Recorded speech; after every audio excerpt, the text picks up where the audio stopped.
My integrity means everything to me, and I would never risk that for any kind of financial gain. I am repulsed by the fact that she is using her situation to attack Amanda. That is despicable. To weaponize your pain to tear down another patient's chances is cruel, twisted, and malicious. Hello everyone, and welcome back to Algarve Appetite. If you're new here, I'm Portuguese Jimmy. Today, I have to make a video that I never thought I would have to make. I've been attacked online, and I wanted to address it head on. I'm reading from a script today, just because I want to make sure that I get everything right, so I'll try and keep my eyes on camera as much as I can. So if you've been following the channel, you'll know I've been sharing updates about my friend Amanda Alves. She's a young mum here in Portugal who needs urgent breast cancer surgery. We're fundraising so she can be treated in time, and I'll explain exactly why timing matters in just a moment. So I'd like to start off, as I always do, with a quick campaign update. Now, unfortunately, yesterday we had no donations. I'll put the current amount on screen now, and as always, the links to be able to donate to Amanda's campaign will be in the description and appear on screen with a QR code. So it might just be a dip or a blip that we didn't get any money in yesterday, but it could also be because of some really hurtful and negative comments that we received on the Algarve Appetite Facebook page under a recent video that we uploaded. Either way, I want to address these comments directly, on camera and with facts, because honesty and transparency matter.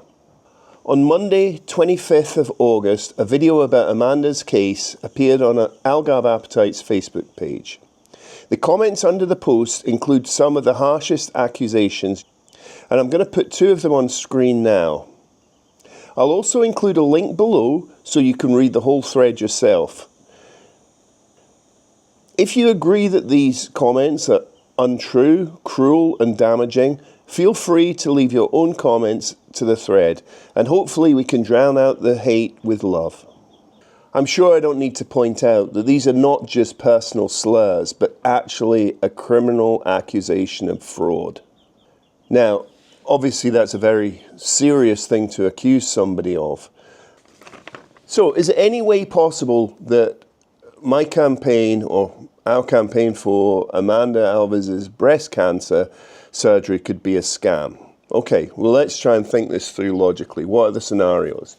The first one would be that Amanda is pretending to have cancer. Okay, well, I know that she's been going to treatments for months, not treatments, but kind of pre-op and diagnostic tests.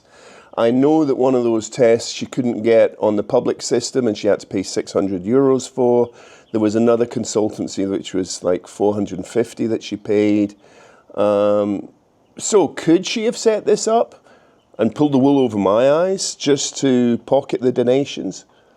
I mean, it's possible, but it's a spectacularly risky and elaborate deception if it were true. I want to point out, obviously, it isn't true. So maybe the next line of logic here is maybe she's pretending to have cancer just so she can undergo evasive, painful and debilitating surgery, which will not only mean that she cannot do basic personal and household chores for probably over a month, but also will not be able to earn any money. So she did it for fun. Kind of seems a bit absurd. So maybe the last scenario is, maybe it's me. Maybe I'm the mastermind behind this scam. So I spent 15 months to build up this channel, Algarve Appetite, uploaded over 100 videos. I spent thousands of euros on equipment and meals, all with the ultimate goal of a rug pull for a couple of €1,000 on a fake cancer appeal.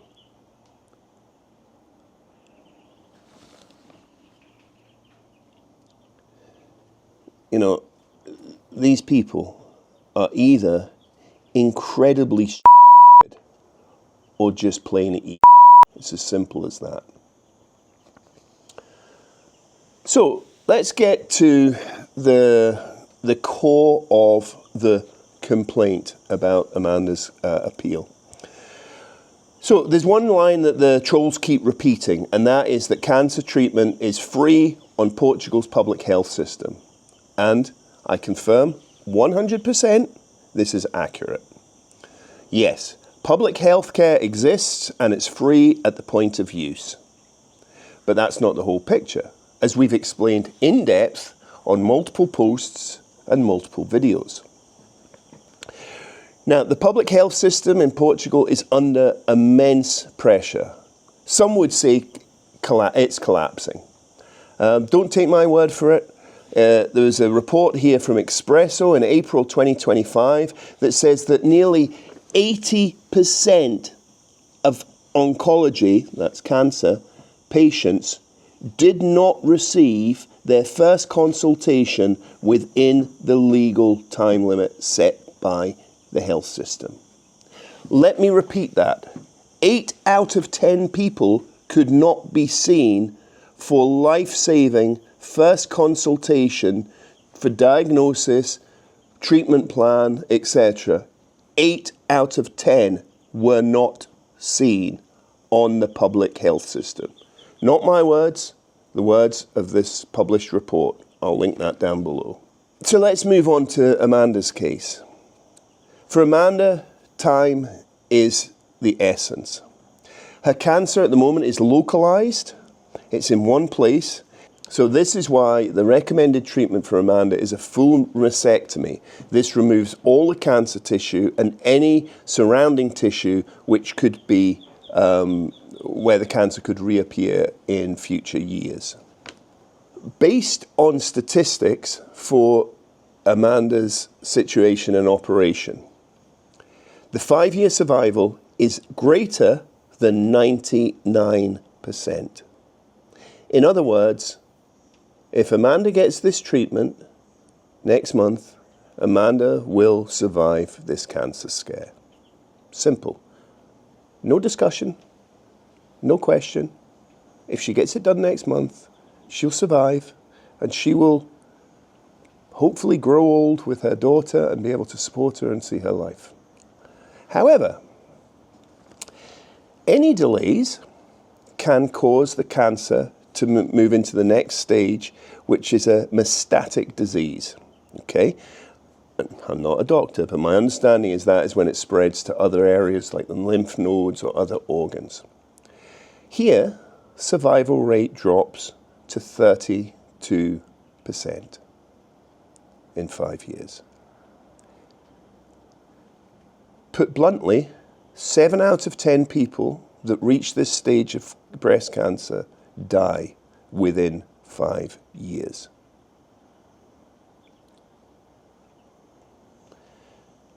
Waiting causes deaths. Simple. Uncontroversial, undeniable. The statistics are out there. If you don't believe me, look them up. Amanda's treated today, she survives. Amanda's not treated today, she has a 70% chance of dying. So, and here's really another nuance that the trolls either are too stupid to understand or just choose to ignore.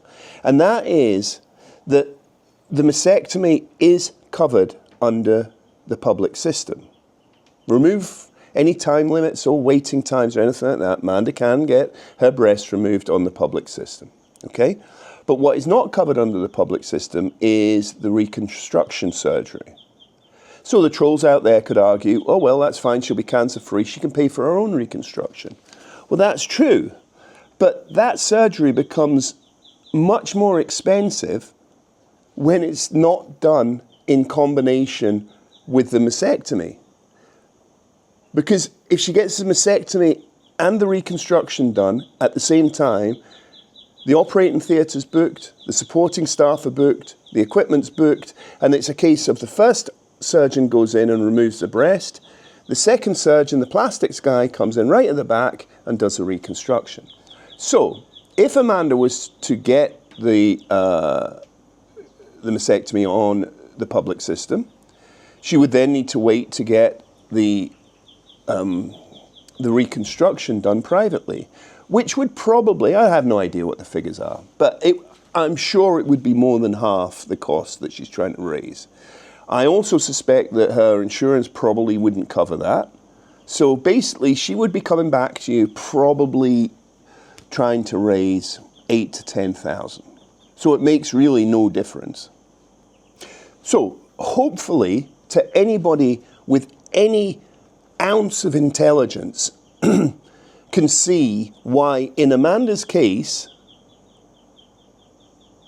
this route is much more desirable. I mean, forget the fact that Amanda's a single mother. She has a 10-year-old child to look after, and going for 2 surgeries will extend her recovery time, the time that she's out of work, all of that stuff. But just on the pure operational and financial side of things, this is the most logical way to address this. I want to address the comments written by one specific woman. This is from a woman who wrote comments saying that she was treated in the public health system and that her cancer has just relapsed. Now, I don't know her medical details. I don't know her history. I only know what she's chose to share with us publicly in these comments. And I genuinely wish her well. Facing a relapse must be a very frightening and terrifying situation. And she certainly has my sympathy, and I wish her every success in her treatment. But I am repulsed by the fact that she is using her situation to attack Amanda. Someone who's at the start of their journey with 100% chance of survival if we're successful in our fundraising campaign. That is despicable. To weaponize your pain to tear down another patient's chances is cruel, twisted, and malicious. Now, I hope everything that I've posted on this channel and on other social medias over the past 15 months or so since I started this channel comes across as sincere and genuine. My integrity means everything to me, and I would never risk that for any kind of financial gain, let alone to capitalize on someone's terrible health diagnosis to try and defraud people of money. It's just crazy. But obviously there's people out there that think that's a possibility. So to keep this transparent, I thought about just deleting the hateful comments, but I've decided to leave them. Go to the post. You'll find it on the Algarve Appetite Facebook page. It was posted on Monday, and it has a picture of me and a video link, and you'll see the comments down there. Read them. Check out the article and make your own mind up and decide for yourself. Hopefully, you appreciate that everything that I've said, everything that I've done, everything that Amanda's said and done is completely legit and above board and honest. If you do, we still need to raise about €4,000, and this needs to be done in the next couple of weeks.